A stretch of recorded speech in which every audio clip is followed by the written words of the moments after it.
여러분 안녕하세요. 이제 히브리서에 관한 서론적 이야기들을 저희가 지금 이렇게 이야기하고 있습니다. 예, 그래서 이제 이번에는 세 번째 시간입니다. 세 번째 시간으로서 이제 히브리서의 전반적으로 흐르는 기독론에 관한 이야기를 좀 해보려고 합니다.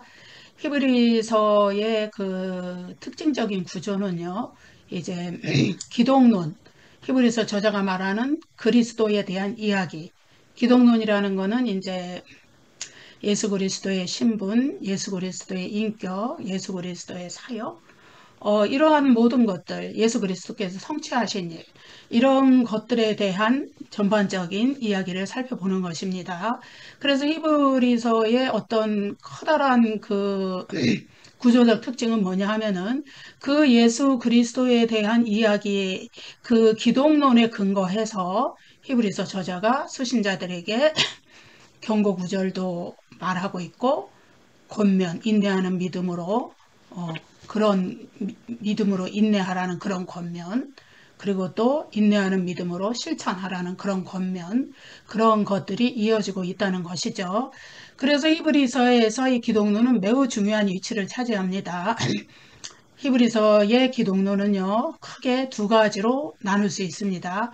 하나는 승귀 기독론. 승귀 기독론이라는 것은 예수께서 그리스도께서 높임 받으셨다. 왕으로. 하나님 보좌 우편에서 하늘에서 왕으로 높임 받으셨다. 그래서 승귀라는 것은 높임 받으신 것을 이야기하는 것이죠. 그 다음에 하나는 대제사장 기독론입니다. 대제사장 기독론은요, 예수 그리스도의 속죄 사역의 그 골격을 이루는 것이죠. 그래서 이 두 가지의 기독론이 히브리서에서는 매우 중요한 그런 개념입니다. 그래서 이번 시간에는 그 두 가지 기독론에 대한 이야기를 해보려고 합니다. 그리스도께서는요, 히브리서에는 이제 그리스도께서 걸어가신 길이라고 할 수 있는 그런 그 과정, 그것이 나타나시거든요. 이제 가장 높은 곳에 계신 우리 예수 그리스도께서 가장 낮아진 지점까지 낮아지셨다가 다시 부활과 승천을 거쳐서 하나님 보좌 우편이라는 우주적인 통치권을 가지신 가장 높은 위치에까지 오르신 그러한 길, 그리스도께서 걸어가신 길, 그것이 나타나는 것이 히브리서의 어떤 특징이라고 하겠습니다. 그래서 우리 그리스도께서는요, 선제하셨던 분이시죠. 선제하셨다는 것은요, 먼저 계셨다는 거예요. 먼저 선 있을 때. 예. 그렇죠? 제가 한문을 찾아보진 않았지만 아마도 그럴 것 같아요.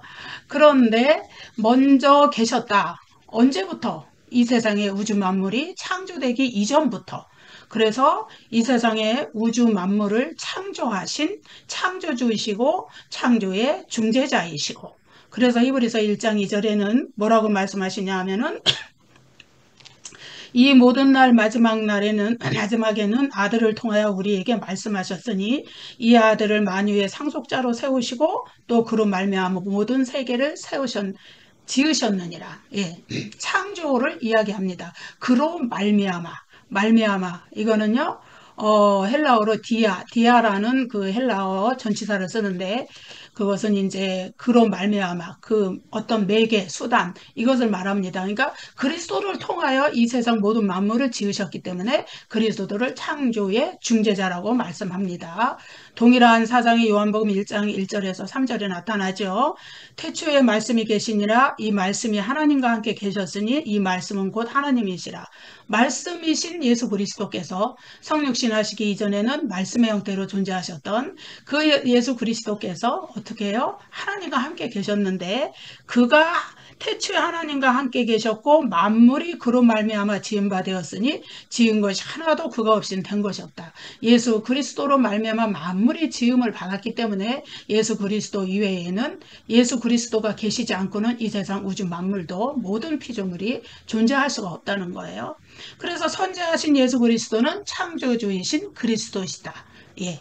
그런데 그 창조주이신 그리스도께서 성육신 하셨죠. 이 세상에 인간의 몸을 입으시고 이 세상에 오셨습니다. 그 내용이 히브리서 10장에 나타납니다. 그 성육신 하러 성육신으로 오신 목적은 무엇이냐 하면은 인간이 몸을 가지고 있기 때문에 인간의 죄를 대속하시기 위해서는 인간과 동일하게 되실 수밖에 없기 때문에 히브리서 2장 14절 15절에도 이 말씀이 나옵니다.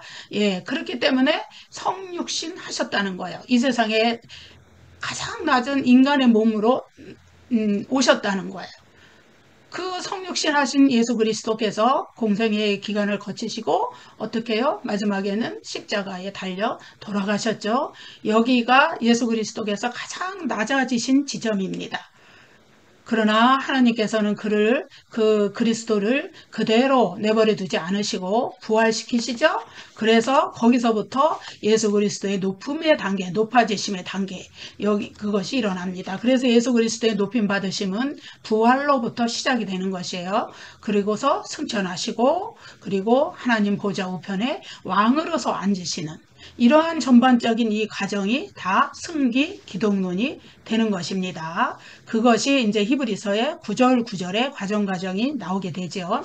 그 다음에 이제 대제사장 기독론은 뭐냐 하면은 이제 우리의 속죄를 위해서, 인간의 구원을 위해서 친히 희생 제물이 되시어서 대속죄일에 속죄 제물이 되시어서 자신의 친히 대제사장이 되시고 속죄제물이 되시어서 희생제사를 드리신, 그리하여서 우리를 위한 구원 사역을 성취하신, 구약의 무슨 동물의 희생제사가 우리의 죄를 완전하게 속할 수가 없어서 매년 반복되는 제사를 드렸지만은 예수 그리스도께서는 단 한 번의 십자가의 희생제사로 말미암아서 우리의 죄를 영원히 완전한 속죄를 이루셨기 때문에 대제사장 기독론이 우리에게 또한 중요한 것이고요. 이 내용이 이제 히브리서 4장 14절 이후에서 10장 18절 히브리서의 그 중심 부분에서 다 다루어지게 되는 것이죠. 예, 그래서 히브리서에는 이제 히브리서의 이 승기 기독론은 주로 1, 2장에 나타나고 히브리서 1장, 2장 나타나고 그다음에 이제 그 중간중간 이렇게 이제 흩어져서 또 다시 나타납니다. 근데 이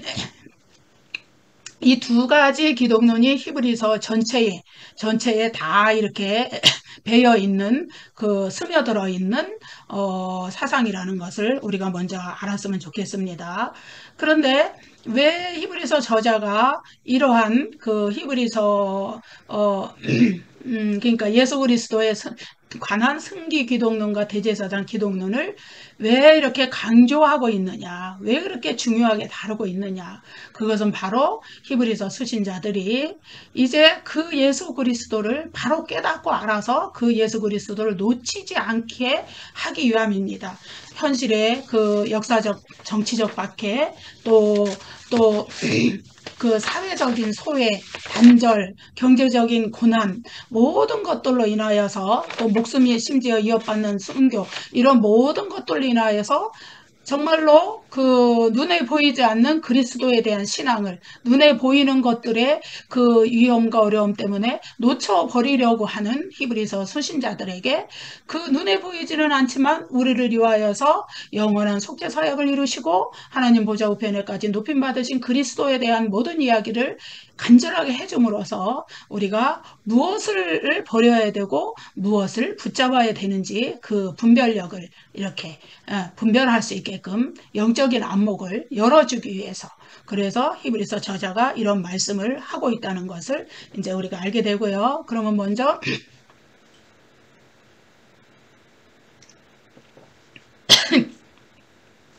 승기 기독론에 대해서 이야기를 해보겠습니다.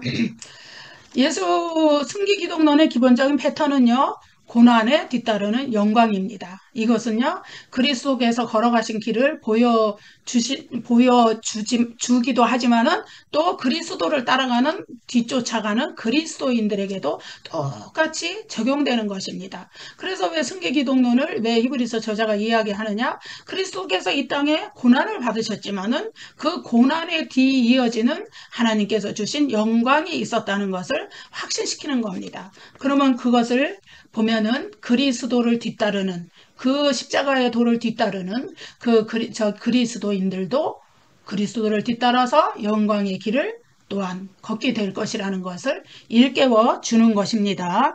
그래서 그들이 현실에서는 정치적으로 박해를 당하고 사회에서 소외당하고 그들이 하늘의 그 시민권을 얻는 하나님의 자녀라는 새로운 신분을 얻었을지라도 사회에서는 정말로 부정당하고 그들이 그 인정받지 못하는 소외당하는 모든 것에서 배척당하는 그 어려운 그런 것들에 대해서 이제는 그 고난을 이기고 이제 예수 그리스도를 그 십자가의 길을 따라가라. 그래야면 너희에게도 그리스도께서 십자가를 감당하고 이제 얻으신 그 영광이 다시 온다는 것을 이제 일깨워지는 것이죠.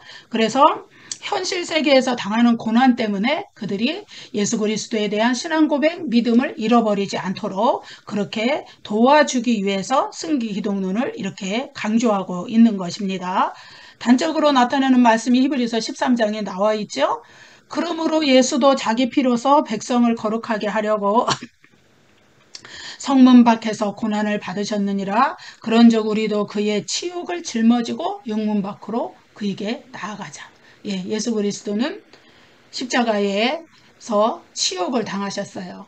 세상의 관점에서는 너무나 부끄럽고 치욕스럽고 그런 일이었지만 그리스도는 그것을 부끄러운 일로 생각하지 않으시고 인간을 구원하시기 위한 하나님의 뜻을 성취하는 오직 그 목적을 이루어 드리기 위해서 모든 것을 참으시고 인내하시고 견디셨단 말이에요. 그래서 그 이후로 승기의 영광이 높임받으심의 영광이 따라왔다는 것이죠. 그래서 예수 그리스도께서 예전에 그 성문 밖이라는 개념이 뭔가요? 영문 밖, 성문 밖. 그거는요 이스라엘 백성들이 진 밖과 진 안을 구별하던 그런 겁니다. 예전에 구약 시대에도 그 부정한 거, 더러운 거, 정결하지 못한 거, 저주받은 거 이런 것들은 다 성문 밖에서 불태워지거나 처리가 되었습니다. 처리가 되었습니다. 말이 꼬였어요. 처리가 되었습니다. 그 마찬가지로 예수 그리스도도 마치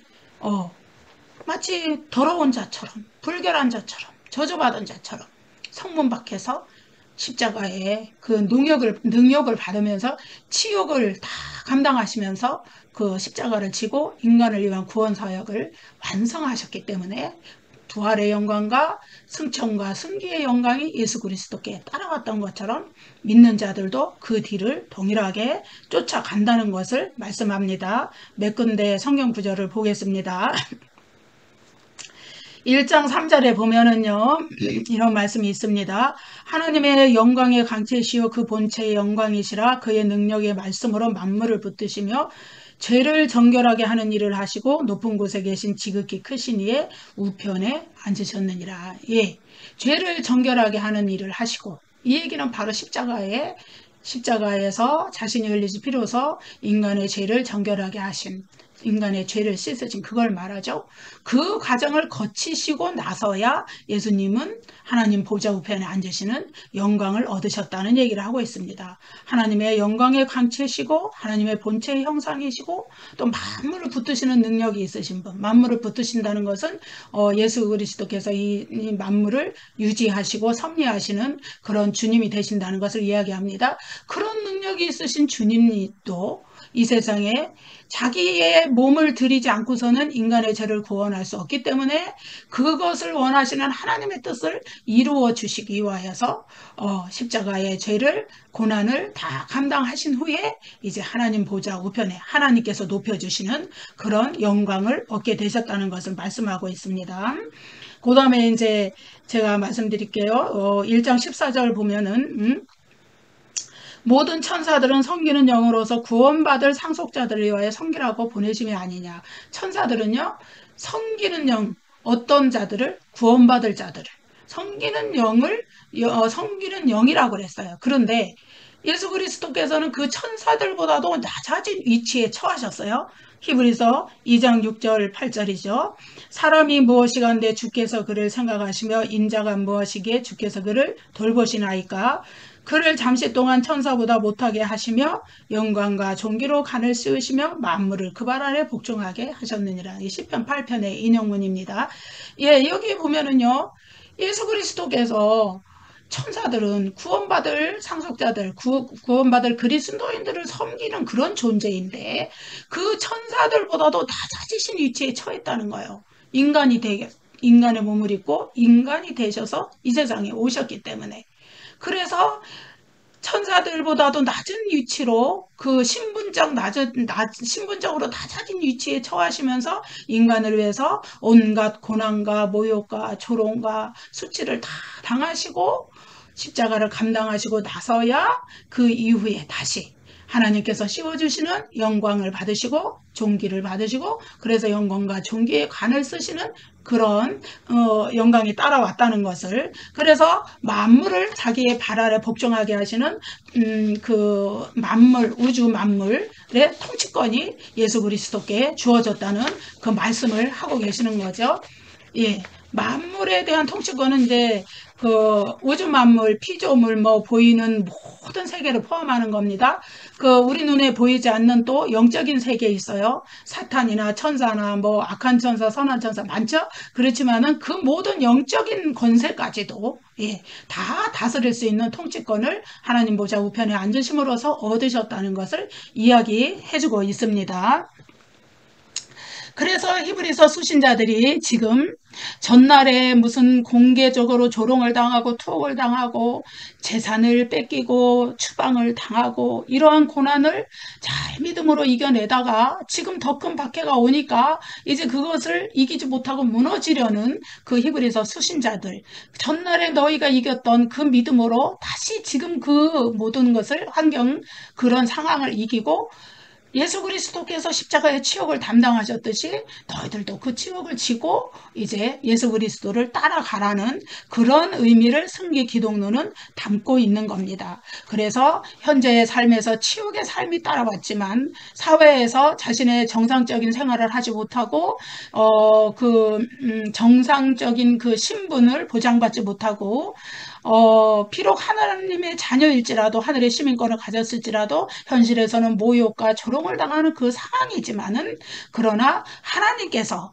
그 세상의 것을 다 세상이 이 그리스도인들을 판단한 그 그리스도인들에 대한 세상의 판단 그것을 다 전복시켜 버리시고 이제는 하늘에서 예수 그리스도께서 영광을 얻으신 것처럼 너희에게도 그 영광의 길을 데려갈 것이라는 그 확신을 심어주기 위해서 승기 기독론이 이렇게 강조가 되는 겁니다. 실제로 바울 서신에도 이 말씀이 있죠.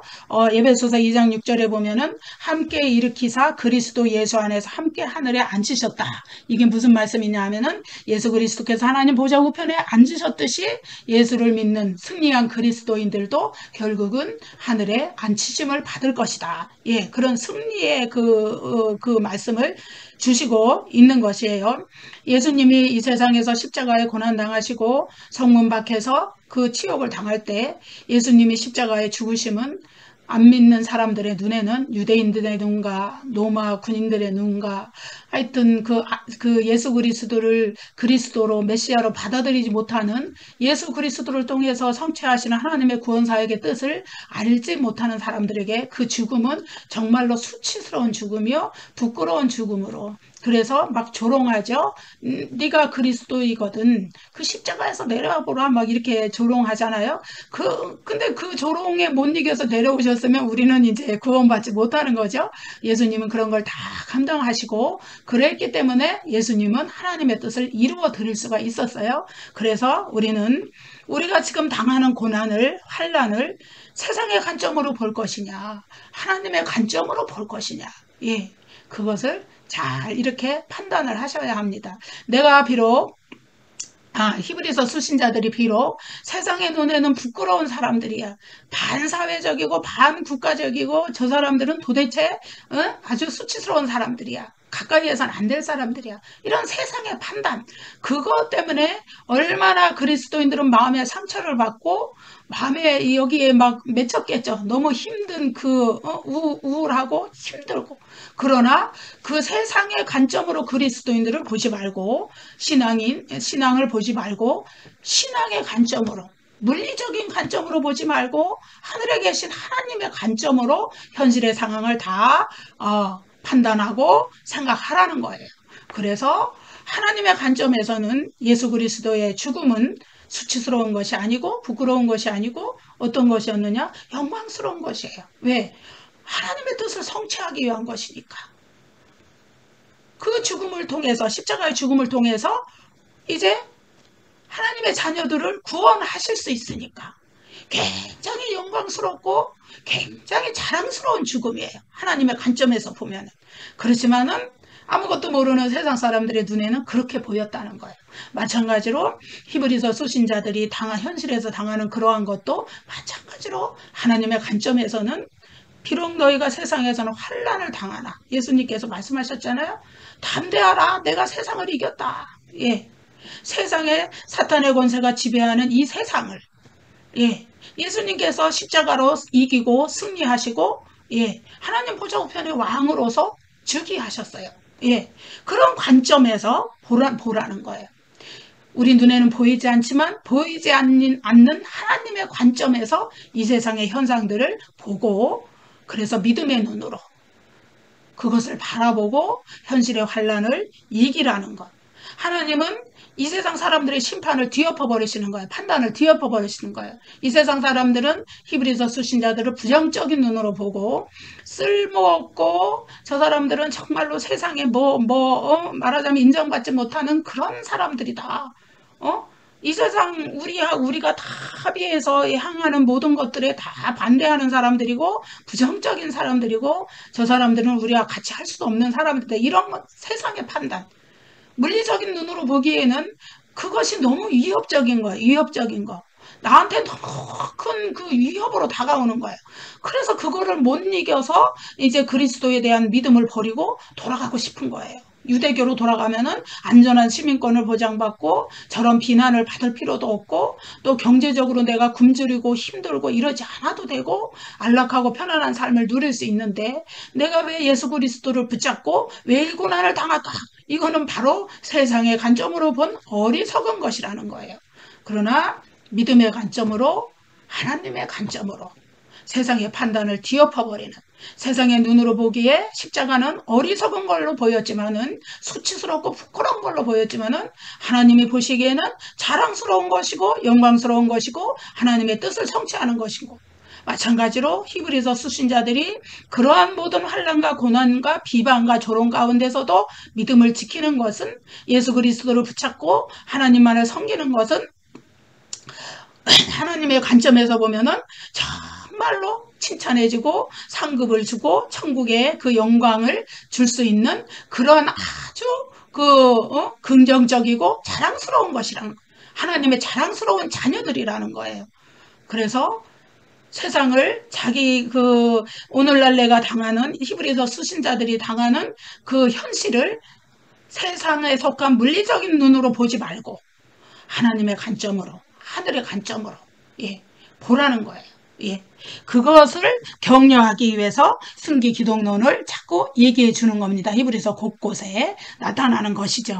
그래서 예수 그리스도는 세상이 부끄러워하는 그 십자가, 그것으로서 속죄 사역을 성취하셔서 우리에게 구원의 길을 열어주셨고, 또 이제 구약의 선지자들이 예언했던 그 새 언약의 성취를 이루어 주셨고, 그래서 우리에게 영원한 속죄의 효력이 적용되는 완전하고 영원한 희생 제사를 드리셨고, 예, 그러한 것들을 예수 그리스도는 세상이 부끄러워하고 수치스러워하는 십자가의 죽음을 통해서 이루셨다는 겁니다. 그래서 승기 기독론을 우리가 중요하게 이렇게 해봐야 되겠습니다. 그래서 이 세상에서 세상 사람들은 우리를 명예로운 사람이라는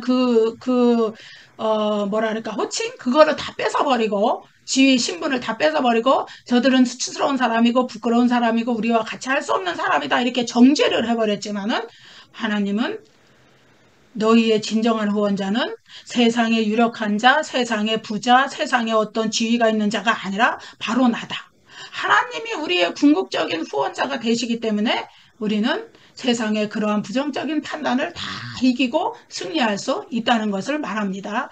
그래서 예수 그리스도께서 먼저 걸어가신, 고난의 길을 걸어가신 후에 영광을 얻으신, 이것이 바로 세상에서 환난을 당하는 그리스도인에게 소망이 되는 거죠. 소망. 왜? 그리스도께서 걸어가신 그 길을 그리스도인들도 똑같이 따라가게 돼 있기 때문에. 그래서 히브리서 12장에 가면은 십자가를 부끄러워하지 아니하시더니 하늘의 영광을 얻으셨듯이 그 주님을 뭐라 그래요? 믿음의 주, 우리의 믿음의 주, 우리의 믿음의 모델, 우리가 믿음의 경주를 해나가는 데 있어서 우리의 모범이신 바로 그 길을 따라서 우리가 따라가는 사람들이라는 것을 이야기하고 있습니다. 우리가 소망에 대해서 잠깐 구절들을 좀 읽어볼게요.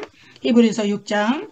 이는 하나님의 거짓말을 하실 수 없는 이 두 가지 변하지 못할 사실로 말미암아 앞에 있는 소망을 얻으려고 피난처를 찾은 우리에게 큰 안위를 받게 하려 하심이라. 우리가 이 소망을 가지고 있는 것은 영혼의 닷 같아서 튼튼하고 견고하여 휘장 안에 들어가나니 그리로 앞서가신 예수께서, 예, 예수께서 멜기세덱의 반차를 따라 영원한 대제사장이 되셨다 이 얘기거든요. 뭐냐 하면은요, 영혼의 닷이라는 거예요. 영혼의 닷. 닷은 뭐예요, 여러분? 배가 이렇게 항구에 정박할 수 있게 단단히 붙들어 매주는 그겁니다. 반면에 이제 돛은 배가 떠날 수 있게 이렇게 하는 것이죠. 그래서 우리에게 그 소망을 잃어버리지 말라는 거예요. 예수 그리스도께서 고난을 통해서 영광을 얻으셨듯이 우리가 현실에서 인간의 그 짧은 안목으로 물리적인 눈으로 보기에는 정말로 우리가 소망 없는 자같이 힘들고 어렵게 그 이 고난을 이겨내야 되는 게 너무도 힘에 부치고 낙심하고 좌절이 되지만은 그러나 예수님께서 이미 휘장을 찢고 앞서서 가셨어요. 그래서 우리를 위해서 대제사장이 되셔서 친히 앞서서 가셔서 우리를 위해서 구원을 베푸셨고 우리는 그 길을 단지 따라가는 것뿐이에요. 그러니까 현실에 낙심하고 주저앉지 말라고 이렇게 말하는 겁니다. 히브리서 10장 말씀 한 구절 더 읽어볼게요. 형제들아 우리가 예수의 피를 힘입어 성소에 들어갈 담력을 얻었나니 그 길은 우리를 위하여 휘장 가운데로 열어놓으신 새로운 살 길이요 휘장은 곧 그의 육체니라. 뭔 얘기예요? 예수님께서 자기가 십자가에 달려서 자기 몸으로 자기 육체로 휘장을 친히 찢어주셨어. 어디로? 하나님의 지성소에 친히 들어갈 수 있는 길을 하늘 지성소로 하나님의 보좌 앞으로 친히 우리가 나아갈 수 있는 일을 찢어서 휘장을 쫙 지성소 예전에는 왜 대제사장 외에는 그 지성소에 아무도 함부로 들어갈 수 없어요. 그리고 대제사장마저도 어떻게 해요? 대제사장마저도 1년에 한 번 대속제일에 들어갈 수 있었던 그곳에 거기에 하나님의 그 속죄소가 있고 하나님의 보좌가 있고 그런 것들이 있는데 들어갈 수 있는 곳인데 예수 그리스도께서 우리보다 앞서서 그 지성소에 들어가셔서 휘장을 쫙 찢으시고 들어가셔서 우리가 언제라도 예수 그리스도의 은혜를 힘입어서 하나님의 보좌 앞에 나아갈 수 있는 길을 열어놓으셨기 때문에 우리가 믿는 도리의 소망을 버리지 말고 굳게 잡고 앞으로 나아가자는 거예요. 그래서 현실의 본인 이런 것들에 굴복하지 말고 그리스도에 대한 믿음을 끝까지 붙들고 가자는 그런 말씀을 하고 있습니다. 십자가의 죽음이라는 가장 지독한 수치를 당하는 죽음. 그 옛날에 이제 십자가 로마의 그 죄수들을 그 사형시키는 방법 중에 하나가 십자가형이었다 그래요. 살인자들, 가장 그 흉악범들, 밀란범들 그런 사람들을 사형하는 곳이 십자가형이었다고 그럽니다. 근데 예수 그리스도는 바로 그 십자가형으로 돌아가셨어요. 마치 밀란을 꾸민 자처럼 마치 살인이라는 흉악한 죄를 저지른 죄인처럼 취급을 받아서 예수님이 그런 수치스럽고 부끄러운 세상의 눈으로 보기에 그런 죽음을 죽으셨는데 하나님은 부활 승천시켜서 하늘의 왕이라는 가장 높은 영광으로 명예를 주어서 세상이 뺏어간 명예를 회복을 시켜주시는 그런 이제 말씀이 우리에게 승기 기독론 그것이 우리에게 주는 교훈입니다. 그래서 예수님이 그렇게 부활하시고 승천하시고 하나님 보좌 우편에 왕으로 앉으셨듯이 우리도 그리스도와 함께 하늘에 앉게 되는 아까 에베소서 2장 말씀에서 읽었죠. 그런 영광을 우리도 얻게 되는 겁니다. 그래서 현실을 물리적인 눈으로 바라보지 마라. 세상의 관점과 세상의 가치 판단 기준 그것으로 판단하지 마라. 오직 하나님의 관점으로 판단하고 하나님이 어떻게 나를 생각하실까? 그것을 중심으로 내 신앙생활을, 내 믿음을 지켜나가는 것. 그것을 위해서 승리 기독론, 이것이 굉장히 그 히브리서 수신자들 뿐만 아니라 우리에게도 중요한 일인 줄로 믿습니다.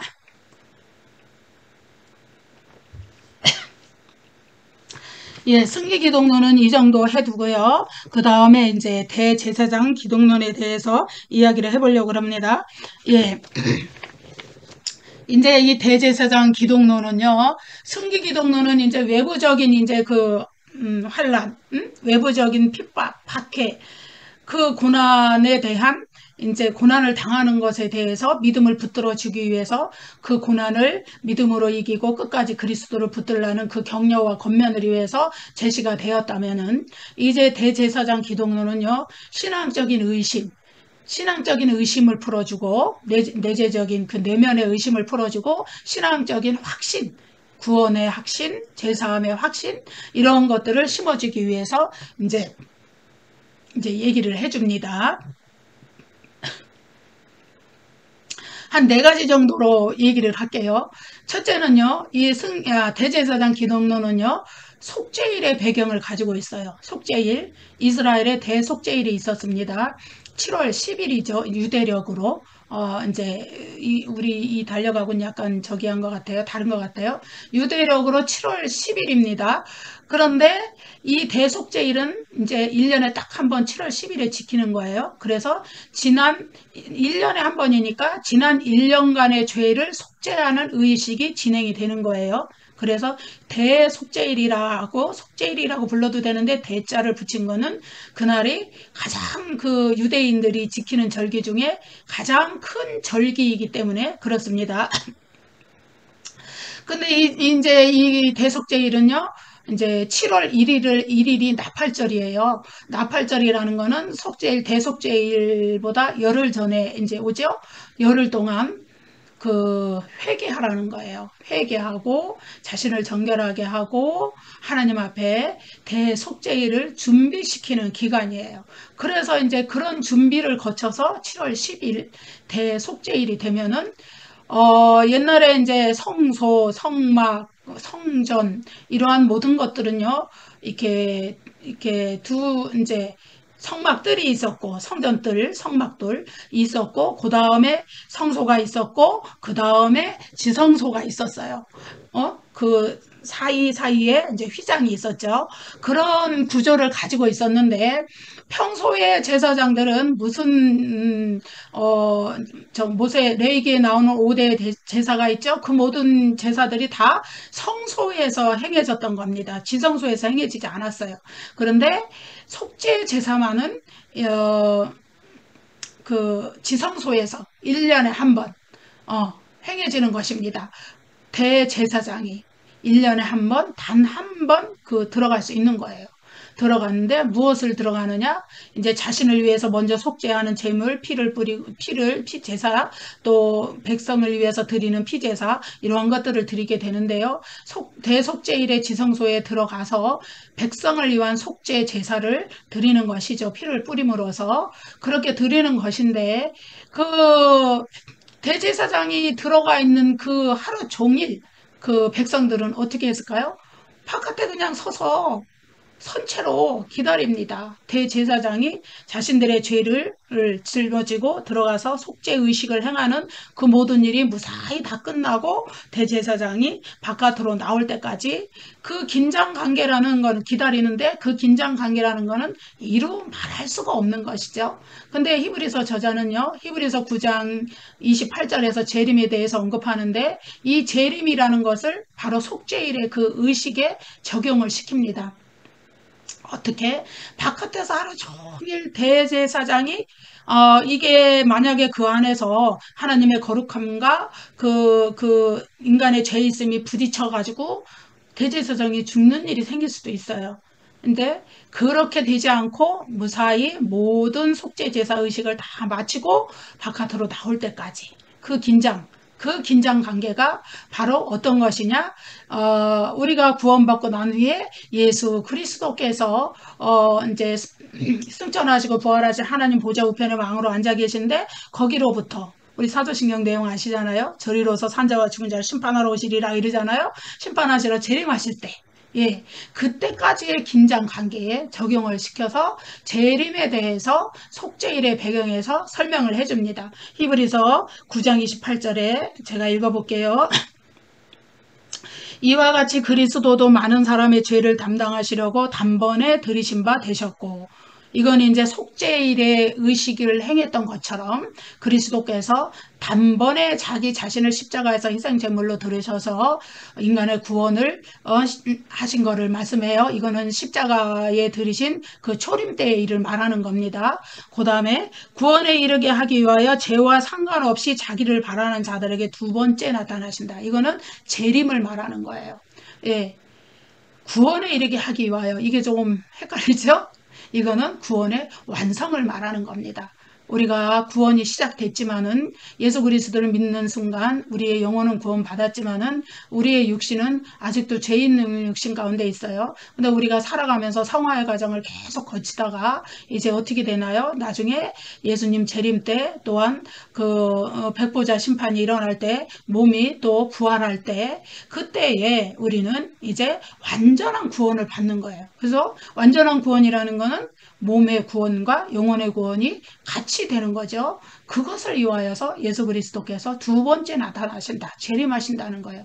속죄일에 대제사장이 그 지성소에 들어가서 하루 종일 이스라엘 백성의 죄를 대속하고 이제 그 속죄하는 제사 행위를 다 마치고 무사히 바깥으로 나올 때까지 그 긴장 관계에 있었던 것 마냥 우리도 이제는 예수 그리스도의 보혈의 피로 구원을 받았지만은 우리 몸까지 부활하고 완전한 구원을 받는 그때까지 재림의 때까지 우리도 그런 긴장 속에서 그리스도의 재림을 바라보며 살아야 된다는 거예요. 왜 이런 속죄일의 배경으로부터 재림을 설명하는가 하면은요. 당시에 그 사람들은요. 재림이 당장 오늘 내일 일어날 줄 알았어요. 임박한 재림. 예. 그런데 하루가 지나도 수년이 지나도 수십 년이 지나도 일어나지 않는 거예요. 그거에 대해서 신앙적인 의심을 품었어요. 그래서 그거에 대한 해답을 주기 위해서 속죄일의 배경으로부터 재림을 이 히브리서 저자가 설명하는 겁니다. 예. 그런데 두 번째로는요. 속죄의 확신에 관련해서 예. 어떤 속죄의 확신? 이스라엘 백성들은요. 복음의 선포를 받고 예수 그리스도의 보혈을 믿는 보혈의 그 능력을 믿는 그것으로서 이제 그 예수 그리스도의 피의 효력을 믿는 제사함의 은총 그것을 받았어요. 그래서 자신들의 과거의 죄에 대해서 그 용서함 받았다, 제사함 받았다 그렇게 믿었어요.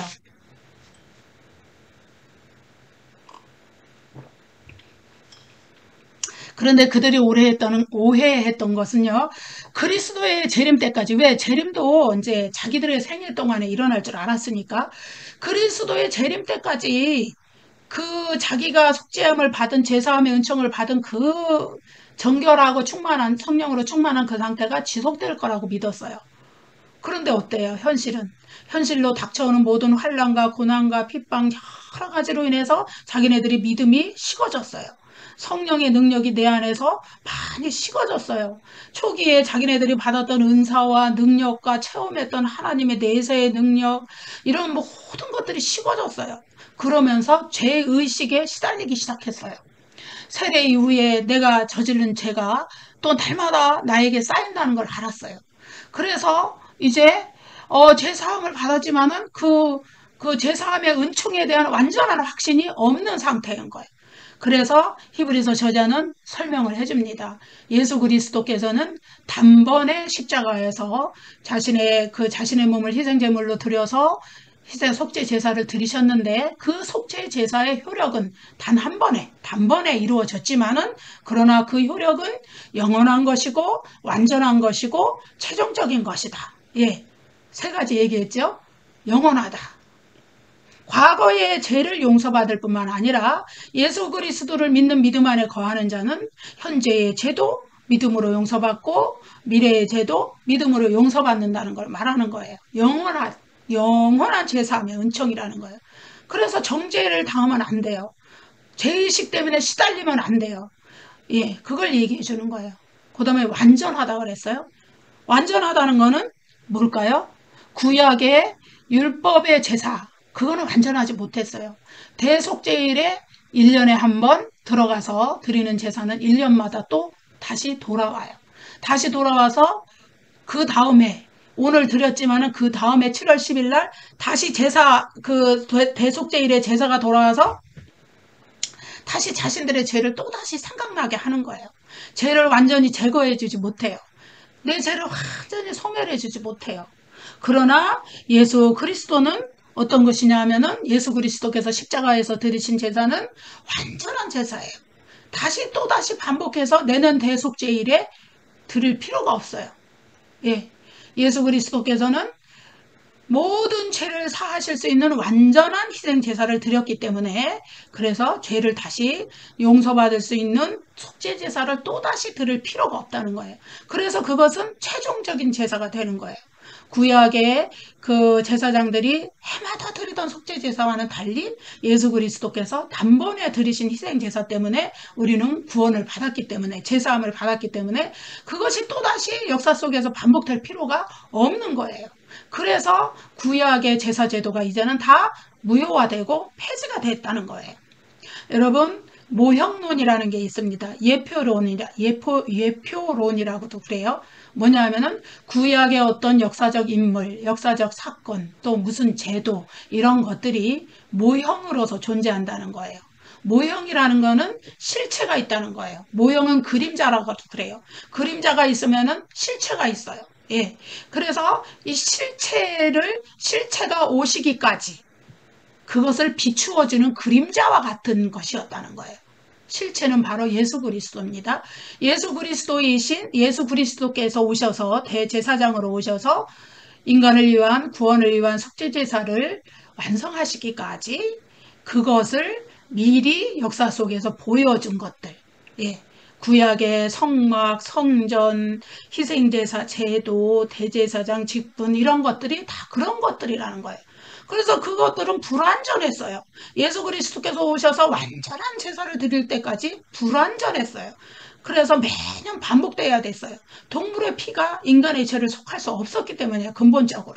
그래서 예수 그리스도는 이제 역사 속에 오셔서 완전한 희생제사, 완전한 속죄제사를 십자가 위에서 드리시고 돌아가신 거예요. 그래서 예수 그리스도의 완전하고 영원하고 최종적인 희생제사가 있었기 때문에 어떻게 했냐면은 어떻게 됐을까요? 우리는 과거의 죄나 오늘의 죄나 미래의 죄나 다 그 예수 그리스도의 흘리신 보혈의 피를 믿는 믿음으로 구원을 받는 거기 때문에 예, 이런 속죄의 확신에 대해서 그 히브리서 수신자들이 좀 부족했기 때문에 흔들렸기 때문에 대제사장 기독론을 이렇게 자세히 설명해 주고 있는 겁니다. 우리 날마다 죄 짓습니다. 사실은 왜 그럴까요? 우리 예수 그리스도를 믿는 순간 우리가 제사 안 받고 하나님의 백성이 되고 구원받은 자녀가 됐을지라도 우리는 날마다 죄를 지어요. 행동으로도 짓고 마음으로도 짓고 예수님은 그 구약의 계명들을요 마음의 차원에서 말씀하세요. 그래서 십계명에는 간음하지 말라 막 이렇게 얘기하지만은 예수님은 마음으로 이미 음욕을 품은 자는 이미 간음했다 그러시잖아요. 또 십계명에서는 구약의 십계명에서는 살인하지 말라 이러는데 예수님은 마음에 미워하는 자는 이미 살인을 했다 이러잖아요. 그러니 외형적으로 보이는 죄를 안 짓기도 우리가 참 너무 어려운데 마음속으로 이 죄를 어떻게 우리가 안 짓는다고 할 수 있겠어요? 인간이 왜 이렇게 죄를 짓고 살까요? 예수 그리스도를 믿었는데 예수 그리스도 믿음으로 죄사함 받았는데 왜 또 반복해서 죄를 또 짓고 그럴까요? 이거는 인간이 죄의 본성을 가지고 있는 육신을 가지고 있기 때문에요. 그래서 로마서 7장에 바울의 탄식이 거기에서 나는 거 아니에요? 아담으로부터 물려받은 그 죄의 본성, 죄의 속성 그것이 우리를 붙잡고 역사하기 때문에. 그래서 그 죄의 세력한테 우리가 날마다 지기 때문에 인간은 어쩔 수 없이 죄를 지어요. 그러나 우리가 성령의 능력으로 기도하면서 그러한 죄들을 회개하고 날마다 씻고 그러면서 성화돼 나가는 거예요. 거룩해져 가는 거예요. 마침내 죽은 후에 영화의 단계에 이르기까지 우리가 그렇게 만들어져 가는 겁니다. 그것이 또 구원의 완성을 향해 나아가는 것이죠. 그래서 예수님이 십자가 지시기 전에 유월절 식사도 하시고 그때 또 세족식을 하셨잖아요. 제자들의 발을 이제 수건을 허리에 두르시고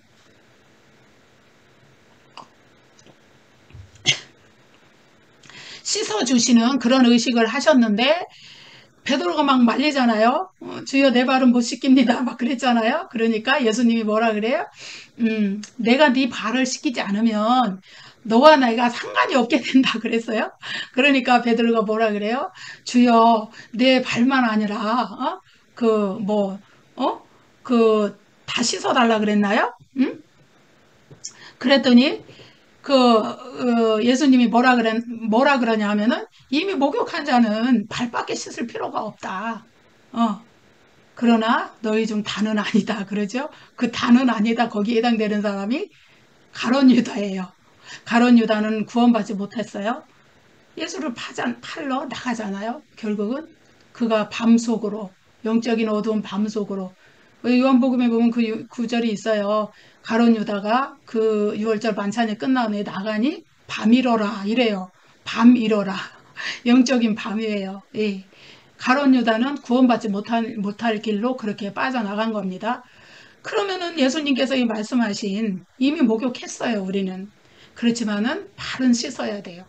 날마다 예수님의 보혈의 피로 우리가 날마다 죄를 짓는 거 이거 회개하면서 성령 안에서 다시 정결함을 얻고 다시 또 깨끗함을 얻어서 하나님의 자녀답게 그러면서 날마다 조금씩 우리의 죄의 본성이 변화되어 나가는 것이죠. 그게 바로 성화되어 가는 과정인 겁니다.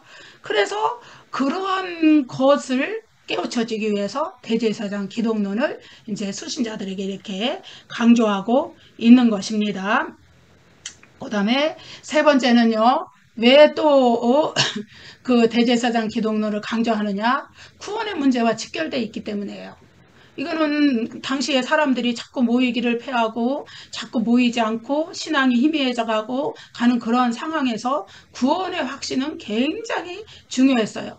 왜냐하면은 오직 예수 그리스도께서 흘리신 십자가에서 흘리신 그 보혈의 피를 믿는 믿음으로 말미암아서만 구원을 얻을 수 있는데 현실이 어렵다 그래서 그것을 버리고 구원이 없는 구약의 그 속죄제사 전통을 지키는 그 유대교라든지 구원이 없는 이방 세계의 다신교 이방신을 섬기는 세상 속으로 빠져 들어가려는 그 수신자들에게 경고해 주는 거예요. 세상이 아무리 힘들어도 오직 구원받을 길은 예수 그리스도께서 흘리신 그 피를 믿는 그 믿음밖에 없다는 거예요. 그 피를 믿는 예수 그리스도께서 친히 희생제물이 되시어서 자신의 피를 흘려주셨고 그래서 그 피를 믿는 믿음으로 우리가 구원받았고 우리가 죄사함을 받았고 그 믿음을 버리면 우리에게는 구원의 길이 없어진다는 거예요. 그래서 히브리서는 놀랍게도요.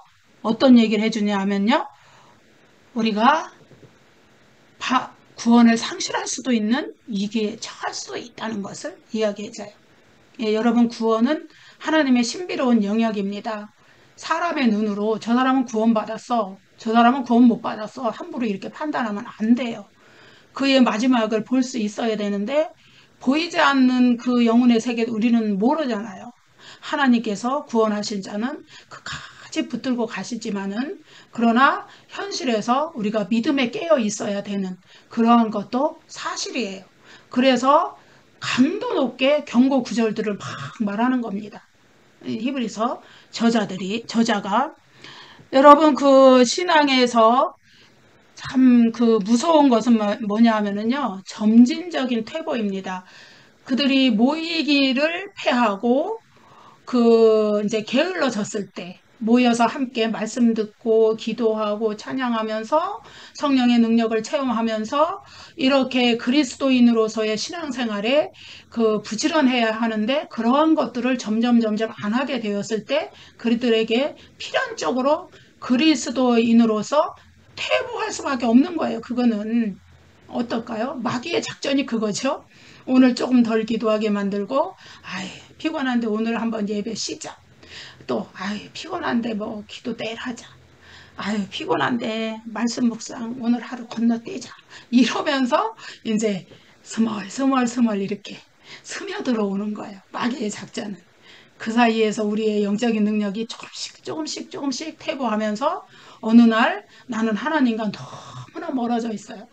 어느 날 하나님 앞에 내 입으로 주여 주님 하나님 아버지 이 부르는 말조차 안 나오고 하나님에 대해서 찬양할 수 있는 그 마음의 평안조차도 없고 이러한 것들은 믿음의 퇴보. 예, 이거는 점차적으로 오는 거예요. 예, 어느 날 갑자기 오지 않아요. 그래서 자기도 모르는 사이에 눈치채지 못하는 사이에 내가 믿음으로부터 이마치 떨어져 있다는 것을 알게 되면 그때라도 빨리 깨닫고 기도해야 돼요. 여러분 그 기도 생활이라는 거는요. 습관처럼 해야 되는 건데 우리가 바쁘다 보면 못할 때도 많아요. 사실은 저도 막 그 공부에 굉장히 치여 있을 때가 있었어요. 교회 사역은 교회 사역대로 있고 공부는 공부대로 해야 되고 논문 써야 되고 레포트 써야 되고 막 정신이 없을 때 또 저는 엄마잖아요. 한 가정의 주부고 이럴 때 얼마나 많은 일들이 저한테 막 이렇게 일이 덮친다는 거예요. 막 이렇게 이것도 해야 되고 이것도 해야 되고 이것 너무 막 지치고 힘들 때 가장 먼저 녹아버리는 게 기도 생활이에요. 기도하려면 시간을 구별해서 하나님 앞에 앉아야 되는데 너무 몸이 지치고 피곤하니까. 근데 참 아이러니한 게 주의 사역을 해야서 하기 위해서 말씀도 준비해야 되고 뭐 무언가 준비해야 되는데 기도를 못 하는 거예요. 그런 경험들을 저도 많이 했어요. 그래서 어느 날 정신을 바짝 차리고 아 이러다 내가 큰일 나겠다. 그래서 다시 한번 하나님 앞에 앉아서 기도하려면은 기도가 한동안 끊어졌다가 기도를 다시 하려면 기도가 잘 안 됩니다. 그러면 저는 앉아서 사도신경 외우고 찬양 부르고 막 이렇게 하다 보면은 다시 이제 기도줄이 잡히고 하나님 앞에 기도하게 돼요. 그러면 이제 다시 그것을 안 놓치려고 또 막 노력을 하게 되죠. 이런 겁니다. 우리는 뭐 세상에 아주 전투에 노출이 돼 있다고 봐야 돼요. 영적인 전쟁에 노출이 돼 있고 우리가 날마다 해 나가는 것이 영적인 전투입니다. 그래서 우리의 사역도 또 우리가 평신도로서 또 교회에서 섬기는 그 봉사와 헌신 이런 것도 기도가 먼저 있어야 내가 하나님과 동행하는 하나님이 공급해 주시는 그 힘의 원천으로 또 이렇게 사역, 헌신, 봉사 이런 것들을 하게 되는 거지 기도가 없이 그런 것들을 하게 되면은 어느새 내가 앞서고 어느새 주님보다 내가 앞서 있는 그런 일들이 생기기 때문에 여러분 기도는 너무 제1순위로 중요한 것이라고 저는 생각을 합니다. 경험에서 나온 말입니다. 예, 그래서 그 점진적인 태보를 가져온 그 히브리서 수신자들에게 구원에 관련된 이 중요한 그 문제를 말해주기 위해서 대제사장의 속죄사역, 대제사장 기독론이 말해주고 있는 겁니다. 마지막 네 번째로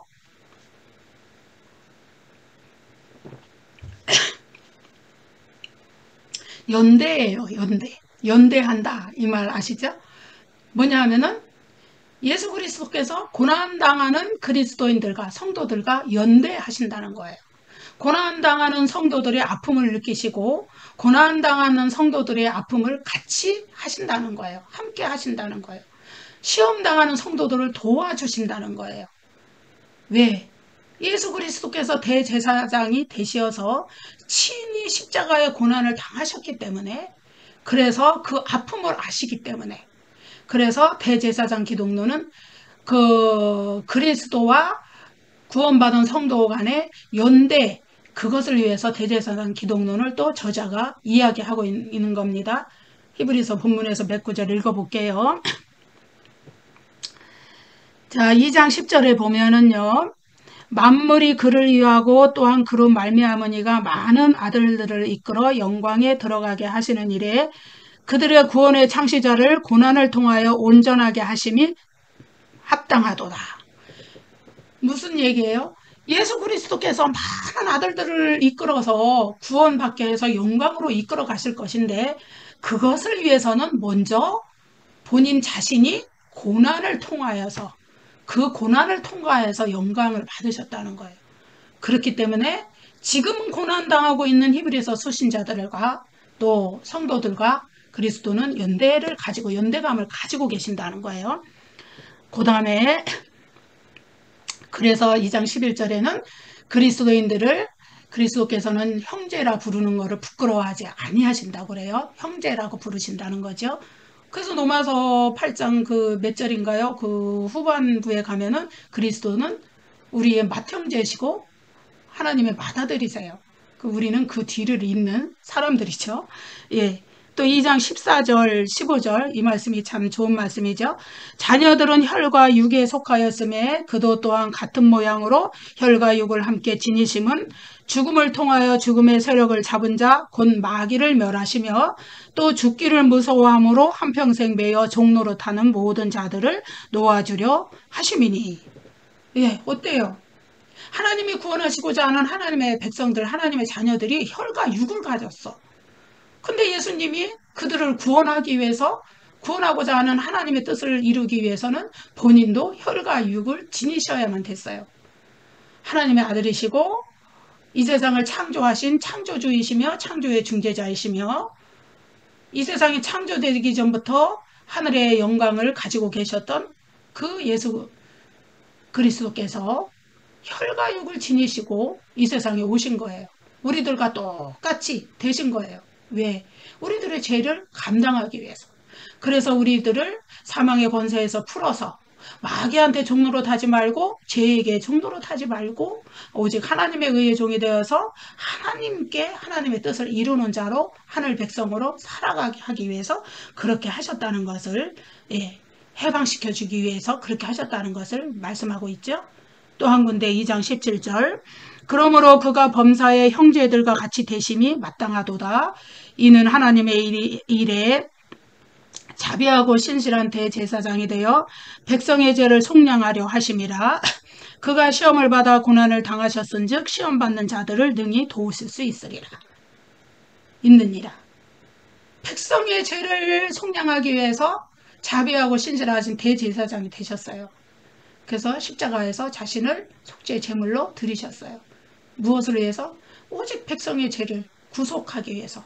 구속, 속량 같은 말인데요. 뭐냐면은 값을 주고 산다는 거예요. 여러분 우리가 기도할 때 값없이 구원을 받았습니다.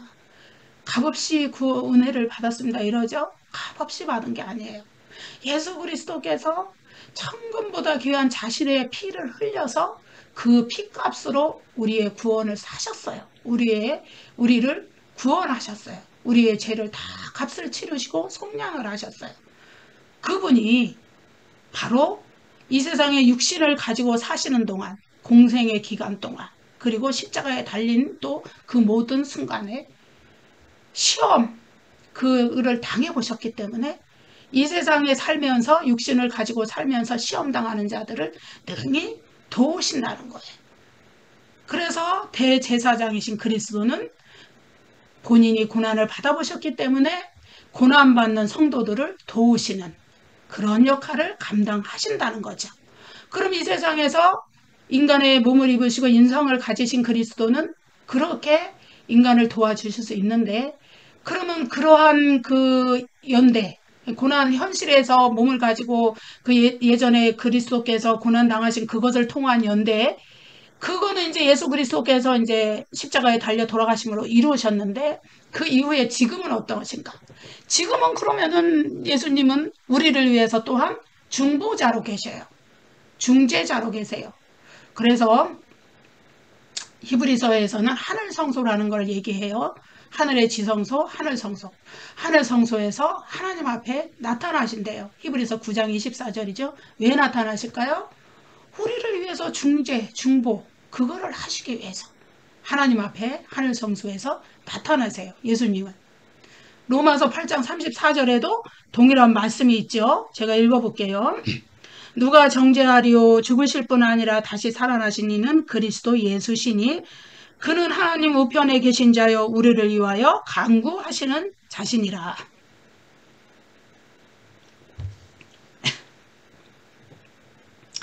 예수 그리스도는 지금도 하나님 우편의 왕으로 앉아 계시지만 동시에 하늘 성소의 대제사장으로 계셔서 우리를 위하여서 하나님 앞에 중보해 주시는 중보 사역을 계속 하시는 겁니다. 그래서 비록 이 세상에 육체로 계시지 않지만 하늘 부활하시고 승천하셔서 하나님 보좌 우편에 계시지만 그 하늘 성소에서 어떻게 해요?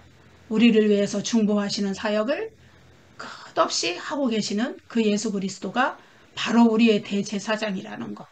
그래서 이 대제사장 기독론은 왜 중요하냐면은 예수 그리스도께서 고난 중에 있는 그리스도인들을 위해서 중보하는 믿음에서 떨어지지 않도록 붙들어 주시는 그러한 사역을 감당하기 때문에 연대하시기 때문에 우리와 공감하시고 우리를 도우시고 우리를 긍휼히 여기시고 그러한 연대 안에 우리가 있기 때문에 대제사장 사역은 그렇게 귀한 것이고 그래서 히브리서 저자는 수신자들이 그러한 고난 가운데서도 그들을 도우시는 예수 그리스도의 중보를 믿게 하기 위하여서 그렇게 대제사장 기독론을 히브리서 전반에서 무려 4장 14절에서 그 10장 18절 또 2장에도 부분적으로 나오고 이렇게 많은 본문에서 대제사장에 대해서 기독론에 대해서 이렇게 얘기를 하고 있는 것을 우리가 보게 됩니다.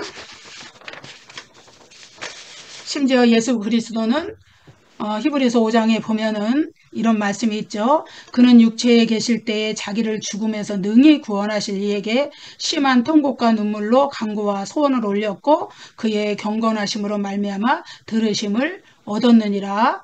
그가 아들이시면서도 받으신 고난으로 순종함을 배워서 온전하게 되었은즉 자기를 순종하는 모든 자에게 영원한 구원이 되셨다. 그리고 7장에는 그러므로 자기를 힘입어 하나님께 나아가는 자들을 온전히 구원하실 수 있으니 이는 그가 항상 살아계셔서 그들을 위하여 간구하심이니라.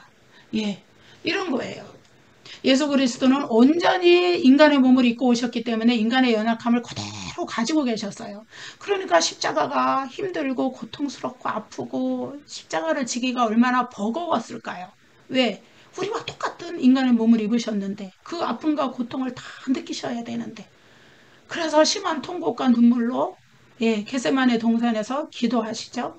그렇지만은 끝까지 자기를 부인하고 하나님의 뜻을 순종하십니다.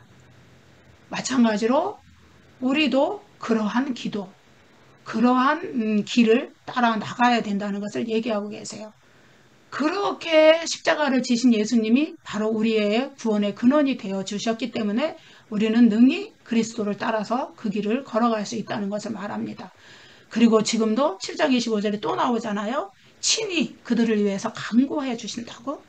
예수 그리스도께서는 지금도 하늘 성소에서 대제사장으로 계셔서 친히 구원받은 자녀들이 시험에서 나가 떨어지지 않도록 믿음을 붙들어 주시기 위해서 끝없이 간구하시는 분이십니다.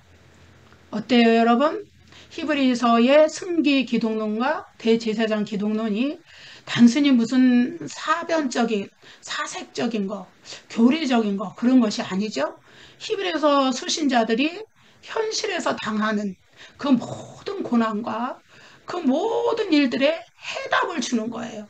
믿음의 길이에요. 승기 기독론과 대제사장 기독론은. 물리적인 눈으로 이 세상에서 당하는 모든 것을 볼 때는 정말로 지치고 낙담하고 믿음을 버릴 수밖에 없는 그 신앙의 좌절이 따라왔지만은 그러나 예수님이 걸어가신 그 길을 보니까 어때요? 예수 그리스도를 붙잡고 나도 이 고난을 이겨내고 왜? 그 고난을 이겨낼 수 있도록 그리스도께서 중보해 주시니까 우리의 고난과 연대해서 우리를 알고 계시고 우리를 도와주시고 그런 분이 우리와 함께 계시니까 예, 성령의 능력으로 도와주시고 또 본인이 하늘 성소에서 간구하시면서 우리를 도와주시니까 끝까지 고난의 길을 잘 걸어가서 하나님이 주시는 영광의 길에 도착할 수 있도록 예, 그렇게 하신다는 거. 그래서 히브리서 저자는 히브리서 수신자들의 그 삶의 상황에서 그들의 믿음을 지켜나갈 수 있도록 이 승기 기독론과 대제사장 기독론을 이야기하는 것입니다. 잠깐 기도할게요. 은혜로우신 우리 아버지 하나님, 주님의 은혜를 감사합니다. 우리가 고난받을 때에도 늘 우리와 함께 하시는 주 예수 그리스도의 은혜를 믿습니다. 인간의 눈으로 보기에는 너무나 힘들고 어렵고 좌절하고 지치고 믿음을 놓아버리고 싶을 때가 있지만은 우리 하나님 아버지, 우리 주 예수 그리스도께서 지금도 하늘 성소에서 우리를 위하여서 간구하심을 믿습니다. 우리를 위하여서 하나님 앞에 나타나시고 하나님 앞에 도우심을 요청하시는 그 주 예수 그리스도의 은혜를 믿습니다. 고난의 길을 걸어가면은 마침내 하늘의 영광에 이르는 것을 믿습니다.